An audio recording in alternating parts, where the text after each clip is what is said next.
आज हम बनाने वाले हैं हरे धनिया की चटनी।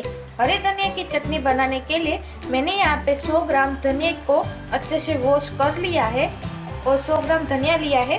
और धनिया की चटनी बनाने के लिए हम जो ये डंडी है उसको भी यूज़ करेंगे। इससे हमारी जो चटनी है उसमें और भी ज़्यादा अच्छा टेस्ट आएगा। अगर आप चाहें तो इसमें सिर्फ पत्ते भी यूज़ कर सकते हो। अगर आप एक डंडी भी यूज़ करोगे तो ये और भी ज़्यादा अच्छा लगेगा। चटनी बनाने के लिए मैंने यहाँ पे लिया है एक मिक्सिंग जार और इसमें हमें सारे धनिया को डाल देंगे।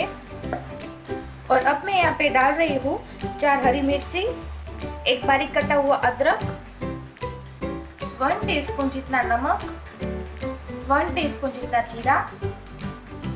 और अब हम इसमें डालेंगे थोड़ा सा मतलब 2 टीस्पून जितना पानी।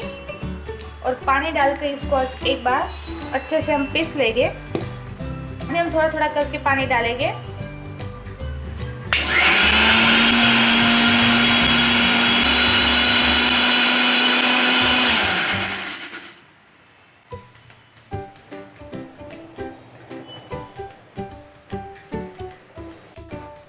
तो ये देखिए फ्रेंड्स, हमारी चटनी बन गई है। आप चाहे तो इसे थोड़ा और पानी डाल के पतली भी बना सकते हैं।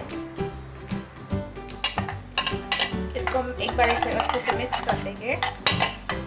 अब हम इसको एक बाउल में ट्रांसफर कर देंगे।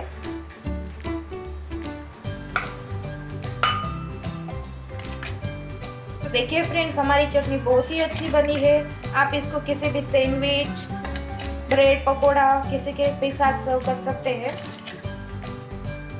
ये देखिए फ्रेंड्स, हमारी चटनी अच्छे से बनकर रेडी हो गई है। अगर आपको मेरी ये रेसिपी अच्छी लगी हो तो please like share and subscribe जरूर करना। ये बहुत ही आसान रेसिपी है, 5 मिनट में बन जाती है ये चटनी।